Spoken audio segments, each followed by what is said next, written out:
this is Nikki, and I'm here to share messages I get from Spirit, and for all of us who are all on this journey to love and to reunite with our divine vibrational matches in this lifetime. And today I asked for what love mantra do we need to know for today? And it was number 17 I opened the book at. So this is my love mantra book, which is 60 mantras to lift and shift your vibration into the frequency of divine love.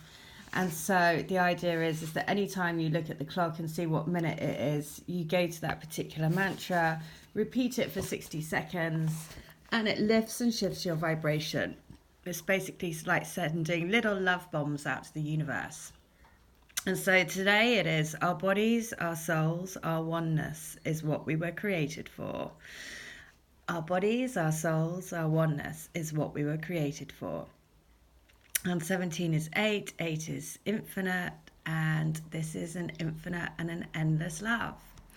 And I was doing healings with people yesterday, and somebody asked me what do I do, or how do I do them? And so for me, I do just a bit about what healing stuff that I've done. Basically, I did my Asuri Reiki 1-2 Master, and then I did Karuna Reiki Master, and also Holy Fire Reiki Master. And I did a shamanic course, crystals, and also past life regression therapy.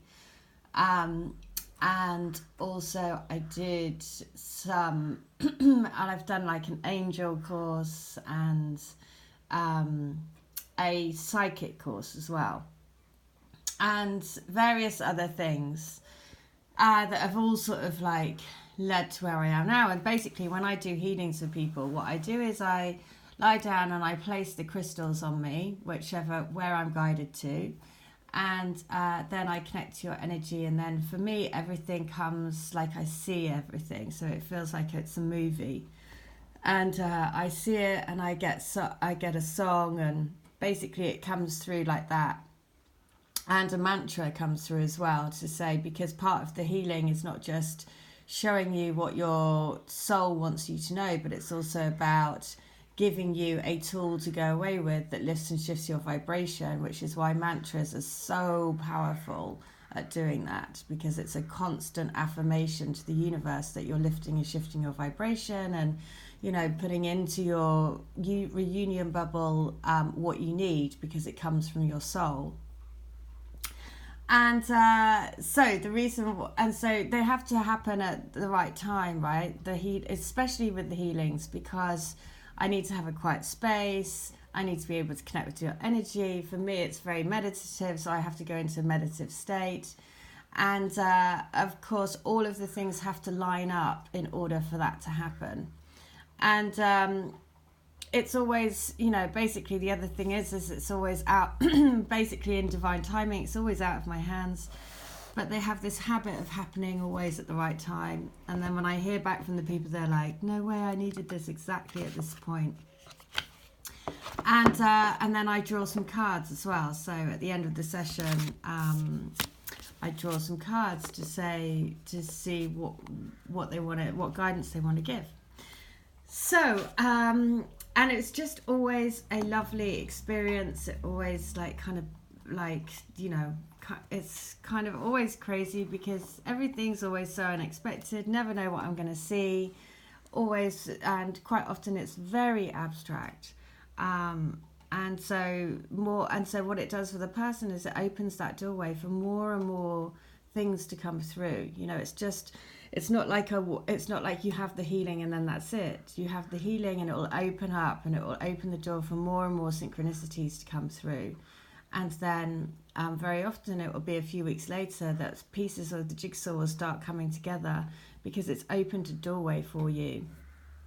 So just a really, really lovely, it's a lovely thing. So that's what happens. So if you want to come to me for a healing, then you receive an email with what I see, the song that I get, the mantra for you.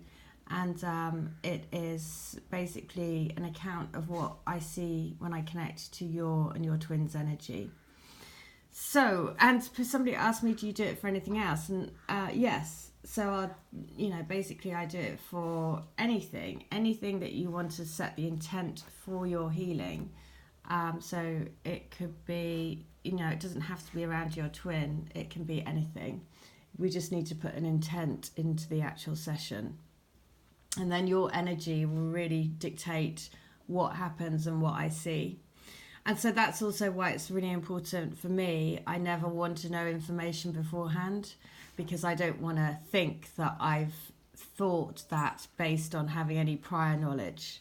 So it's really important that I always come with a really clear slate, because obviously if I'm seeing it, then it has to be completely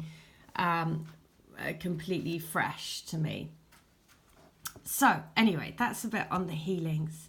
Now I'm going to be drawn to pull a moonology for today as to what the guidance is, and the message for today is what you need to release. What a surprise, seeing as though I was doing lots of healings yesterday.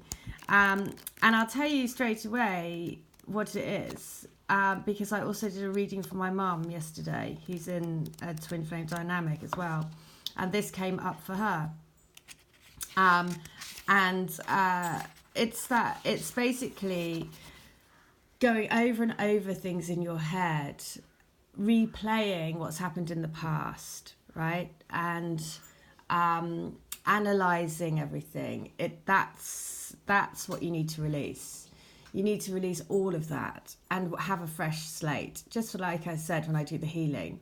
Because just like I don't want to know any previous history, the thing is that, of course, if we know the previous history, you come at it with a certain slant, right? And so this is why they say you've got to wipe the slate clean. You've got to come at it with completely fresh eyes. So I understand why this is coming up. So the waning moon points to what's falling away. Life goes in cycles, and sometimes we need downtime or to let go. No matter when in the moon cycle you pull this card, it's a sign that the situation has peaked, for better or worse, and it's time for you to go easier. It's the autumn and winter of the cycle. So what do you need to release? Almost certainly something from the situation you're asking about. This card can be very positive, but it can still be gently suggesting that you need to let something go and stop trying so hard. It's safe to let go. So it's releasing emotional baggage, and do energetic work such as meditation or yoga, and soon you will see what lies ahead. And that was on page 101. Now, what do you put in page 101? The things that you don't like. And so this is definitely the message today from the universe, is to say you've got to wipe the slate clean. You can't keep looking backwards. You can't take your future. You can't come with a mindset of what happened in the past. You've got to wipe that away. So letter 101 is: you have to know that I think about you all the time. I dream of you at night, and I daydream about you in the day when I should be working. It's always been the same since I first met you. It was like a thunderbolt hit me in the heart and shook me up. Straight away I felt it. The deep sense of peace and true love. It felt so real and it felt so right. And then the fear set in. What if I give myself in to this fully and then I lose you? I just couldn't bear that, so I never let myself. But I know that has been hopeless. I just make myself miss you more and more and more. You are the reason that I'm coming home to you, to me, to us.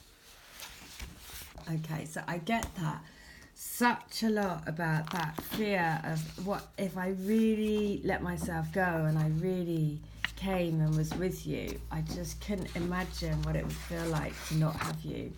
And so because of that fear, I hold back. So letter 101 is: you are my ray of light in my heart. You radiate love out of you like a huge bubble that fills my every thought, every breath I take, I breathe in you. The beauty of your love vibration is sending literal shivers through my body, like waves of electric currents, stirring my body to the awakening of my soul. There is so much that I want to tell you, so much that we're going to do together, so much passion we're going to have together, living every moment in a state of unconditional love. Bliss, soulful bliss. Okay, which I love the fact that it talks about the bubble then, because what I was saying earlier is that by doing these affirmations, you're just basically increasing your love bubble with all of this thoughts out to the universe of what you want to create. So our bodies, our souls, our oneness is what we were created for. And then let the magic happen, right? Sit back and let the magic happen. So, Letter 101, Book 3 is concentrate on you. Concentrate your energies and wait what makes your light shine really bright. After all, we are here to remember that we are pillars of light, crystalline light that creates waves across the universe. Each of us sends out so much light, it could power a whole solar system. So think about that. Focus on what our mission is here, to really understand and appreciate the bigger picture of what we're here for. The more you learn and the more you remember, the more I am woken into who I am and who we are. Keep it up. Keep love. So just that confirmation to say, please keep it up, because the more that you look at this quote is in this book that I found, that I wrote this years ago. And it says, I cannot remember exactly the first time your soul whispered to mine, but I know you woke it and it has never slept since. So what a perfect thing to end on. So there you go. I know that your soul woke my soul and it has never slept since. So I hope that helps. And if you do want a healing, or a reading, or a channeled letter, or an Akashic record reading, then again, all details are in the link. And I'm just going to read 59. Mantra 59. Our hearts beat as one. Our souls are made as one. Our vibration is one love. So, and the Bob Marley song, One Love. So I hope that helps, and I hope you have a great day. All right, take care. Bye.